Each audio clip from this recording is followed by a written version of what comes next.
You Were There by the Brian J. The description reads, on the first morning after her sister's return, Princess Celestia does something she hasn't done for 1,000 years. Ignorant fool! Do you really think you have the power to defeat me? I am the manifestation of darkness itself! Forgive me, Luna. There is no Luna, you pathetic worm! There is nothing that you can... What? No! No! No! Princess Luna thrashed about as she sat up in bed, her heart pounding. Her eyes darted back and forth in the darkness. Only her staggered, frantic breaths cut through the silence. Her body shook for a few moments, until she began to adjust to the pitch-black room. 2 shelves lined the far wall, covered in dusty books and mountains of scrolls, and a fireplace long since put out still gave off the faintest radiating heat. Her head turned downwards to look at the bed in which she lay. Home, she quietly reminded herself in a whisper. I am home.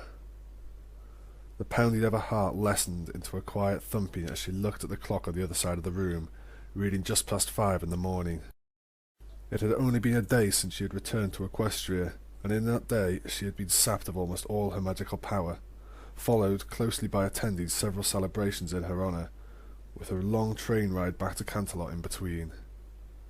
It had been a lot to handle, and shortly after the final party ended, she went to bed, utterly exhausted. She carefully sunk back and rested her head down on the pillow, reaching towards the tangled mess of covers and pulling them taut. She could already feel her eyes closing as she stared at the ceiling, then turned her body and dragged the covers all the way up to her neck. She had almost drifted off again when she stopped, eyes open, realizing that something important was missing. Celestia? With no room prepared for her, Luna had laid down in Celestia's bed the night before, and the two of them had fallen asleep together. Luna sat up and scanned the room again, her breathing quickening. She jumped out of bed and circled the room to make sure she hadn't missed anything, finding no trace of Celestia. Pausing and taking long breaths to keep herself from panicking, she tried to think of anything her sister had said to her the night before. She had been by her side every moment since her return, but she now found herself completely alone. Recalling nothing that her sister had said about where she would be, Luna walked across the room and nudged the door open. Taking a peek outside, she looked left down the hallway, only seeing a seemingly endless expanse of darkness. She looked to the right and noticed a pony walking away from her. "Excuse me," Luna said, chasing after the stallion, who stopped and turned around. Luna opened her mouth again, but now with a better look at the guard, she stared in surprise. The guard's wings were dark, bony and webbed. His blank ears frayed off into fuzzy ends, and his slit eyes had a faint yellow glow to them. The guard leaned down on his front legs in a bow to the princess as she marvelled at him. Luna took a step back, staring down at the bowing guard. I was just wondering, have you seen my sister? I woke up and she was gone," she said, her voice shaking. The guard looked her over for a few moments before nodding his head and saying, "Princess Celestia awoke 20 minutes ago, as she usually does to tend to royal duties. She is up on the 3rd floor balcony." A long, relieved sigh escaped her lips. "Thank you," she said, prompting another nod from the guard. He turned away to continue his patrol, but Luna stepped forward. "Wait!" she called, and the guard turned back to her. "I have to ask, are you a Cerosian?" The guard closed his eyes and nodded. "I am." Luna stared at him aghast, completely stunned. She shook her head, recollecting herself before speaking. "If you don't mind me asking, when did—" She trailed off, trying to find the right words, but the guard stepped forward, a look of understanding clear on his face. 100 years ago, Princess Celestia orchestrated a treaty to once and for all end the conflict between Equestria and the Cerosian Empire. Over the years, some Cerosians have migrated into Equestria. Many of us now serve as Lunar Guards here in Canterlot." She shook her head. "Goodness, 1,000 years ago, just before—" She trailed off and turned her head away. After taking in a long breath, she forced the memory out of her mind and turned back to the guard. Equestrians and Cerosians were on the brink of war. The very idea that there could be peace now, it is quite stunning. The guard's eyes narrowed for a few moments, choosing his words carefully before he spoke again. Permission to speak freely, Your Highness? Luna sighed anxiously. Of course. He turned his head up and smiled. Equestria has changed greatly in the past 1,000 years. Much of the world is now at peace, Your Majesty. It would be favourable of you to quickly discover what has changed. She nodded, blushing slightly. Yes, of course. Thank you. As the Cerosian bowed once again and returned onto his route, Luna turned back and opened the door to the bedroom. She pulled it open and took one step inside, but stopped herself short as she stared around the empty room. A chill shot through her body, and she closed the door and turned around. Excuse me, Sir Guard? Halfway down the hall, the guard strolled to a stop, craning his neck back around. Luna looked down at the tile floor and scuffed a hoof at it. Can you tell me how to get to the third-floor balcony? A walk from the royal bedroom to the third-floor balcony of Canterlot Castle would normally take just a few minutes, but for Luna it took much longer than she expected. Every step she took, something in the hallway would distract her. When she had last walked down it, it had been an uneven stone and basic flora, but now it was a sleek, perfectly maintained castle. Chandeliers lined the ceiling of the long, carpeted hallway, with elegant drapery and stained-glass windows adorning the walls. Her pace slowed as she gaped in wonder at the hallway around her, half expecting that at any minute it would melt away to the old castle that she called home 1,000 years ago. After pausing to admire a large stained-glass window on the wall, something out of the corner of her eye grabbed her attention. Outside of a large glass door at the end of the hallway, her sister, Celestia, sat on a small balcony overlooking Canterlot. Her ethereal mane gently swayed in the night air, and her head was turned up, looking towards the sky. Luna took delicate steps to the balcony door and slowly pulled it open to step onto the balcony next to her sister. Celestia? Good morning, Luna, Celestia said without taking her eyes off the night sky.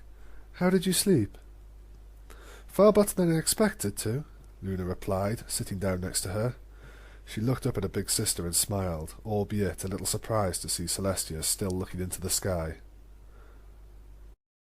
I am happy to hear that. I figured you would be exhausted following everything that had happened as of late. The two sisters remained silent for a few moments, before Luna slid closer to her. Celestia, when I woke up, I ran into a Cerosian. He told me that relations between Equestria and the Cerosian Empire have been mended. Is it really true? Indeed it is, Celestia replied. She was about to turn her head towards Luna, but stopped herself and again turned back to the sky. Not only is the alliance a peaceful one, but many Cerosians now live and work in Equestria. You'll find that the Lunar Guards are comprised almost entirely of Cerosians thanks to their nimble flying and echolocation abilities. Luna slowly leaned her head down, turning away. Equestrians and Cerosians are living in peace now. So much has changed, and I was gone for it all. I wish I could disagree, but you have missed much, Celestia replied, a smile slowly appearing on her face. For example, one thing that has changed is that many ponies now embrace the night. Luna's eyes widened and she enthusiastically looked back at Celestia. Really? Oh yes, ponies now see the night as a time not just to sleep and relax, but go out and be with friends and family. Music, dancing, theatre, such businesses are now often run at night. Technology has also advanced to help illuminate the night in certain areas. Remind me to take you to Lost Pegasus at some point. They call it the cloud that never sleeps. Luna smiled at the thought, bringing her gaze towards the sky as if trying to find the cloud herself. Upon realizing it wasn't there, she sighed, quietly muttering to herself. Everything's just so different now. I'll help you catch up as much as I can. Luna looked back up at Celestia, but faltered when she saw that her sister's gaze had not wavered from the sky once during their conversation. Luna shuffled closer to Celestia again, her eyes narrowing in concern. Celestia, is everything all right? Have I done something wrong? Nothing of the sort, Luna. You haven't done anything wrong. There was a long pause until Luna shook her head. But why haven't you looked at me? Celestia let out a sympathetic sigh. I do apologize, Luna. I assure you, it's nothing that you have done. I'm just... This morning I decided to do something that I haven't done for 1,000 years. What would that be? Admire the moon. Luna went quiet and involuntarily tilted her own head to look at the moon hanging low in the early morning sky, faintly illuminating the ground far below Canterlot Castle. She stared at it for a few seconds, shivers overtaking her as more memories from 1,000 years ago rushed to her. Trying to force the thoughts out of her head, she said, You haven't looked at the moon in a millennium?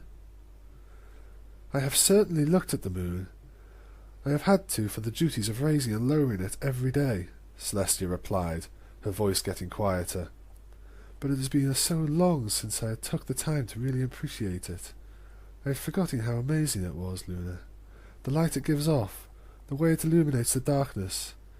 It's just so beautiful, so majestic. As Celestia went quiet again, Luna stared up at her, then returned her own gaze to the moon. After a few seconds of silence, something shot through Luna's mind. Darkness.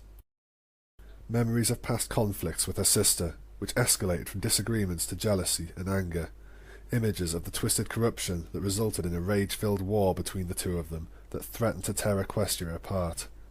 Images of a final confrontation between them, where Celestia had turned to one final drastic measure to end it once and for all. Images of 1,000 years of nothingness. Trying to force these memories from her mind, Luna looked away from the moon and towards Celestia, but found that her sister's gaze was still with the sky. A violent shudder ran down her spine, and she leaned in closer to Celestia.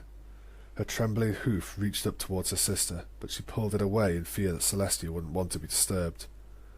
After several moments, Celestia spoke up again. You know, Luna, I truly believed that I would never appreciate the moon again.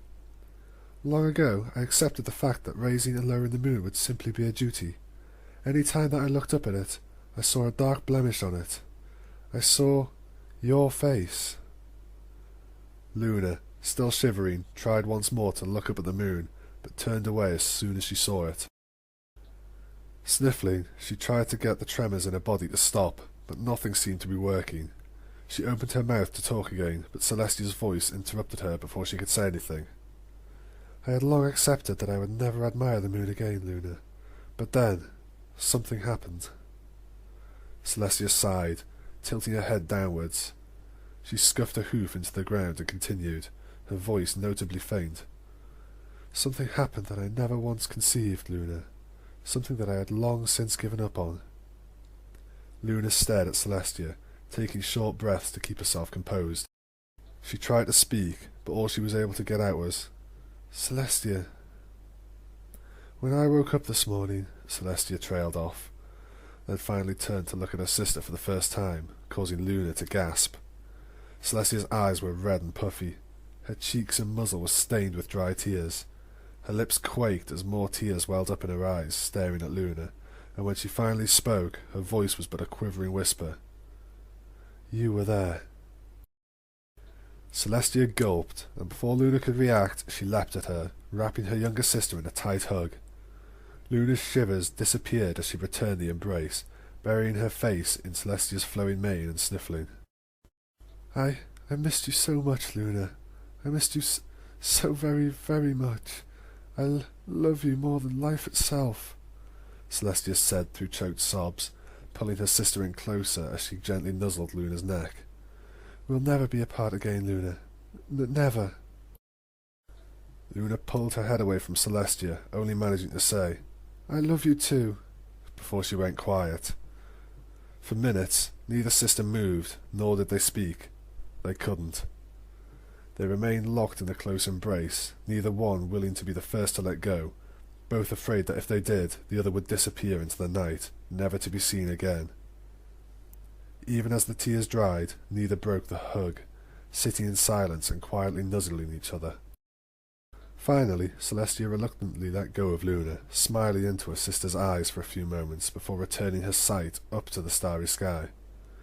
Slowly, Luna looked up at the moon as well, no longer feeling the chills that had been running through her body since she stepped out onto the balcony. A minute passed before Luna felt her eyelids start to droop, and she let out a long yawn. Celestia looked down at her little sister. "You should go back to bed, Luna." Luna shook her head. "I don't want to." "Luna, you need to regain your strength. It's best if you sleep in this morning." Luna's head lowered back to the ground. But I wanted to watch your sunrise." Celestia remained quiet for a moment before kneeling down in front of Luna, placing her hoof on her shoulder and staring into her eyes. "Luna, the sun will rise tomorrow, and the day after that. The sun will rise every day for many, many years to come." Celestia paused, smiling and pulling Luna in closer. "And you are going to be here for every single one of them, Luna. All of them. But for now, you need to rest."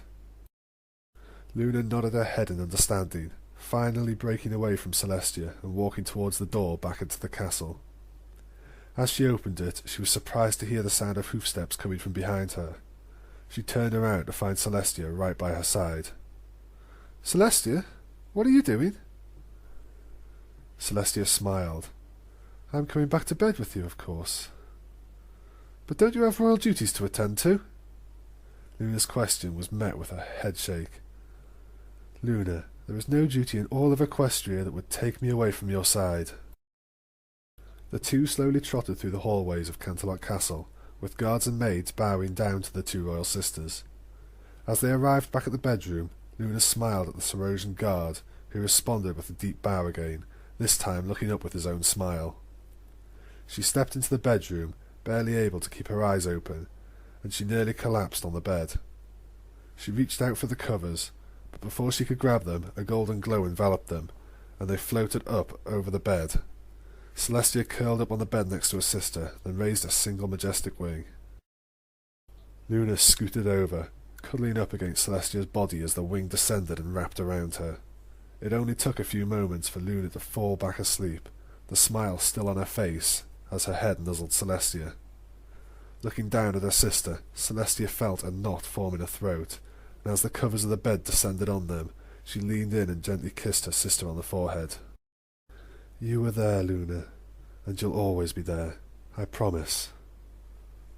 Celestia turned her head up to the window at the side of the room, her horn giving off a bright yellow glow. After a few moments, the moon began its trek downwards through the night sky.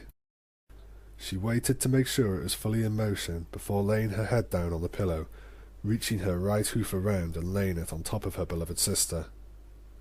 In just a few minutes, Celestia had fallen asleep as well, and the two reunited sisters remained together in one more embrace as the first rays of the morning sun peeked out over the horizon, slashing through the darkness and illuminating the equestrian landscape.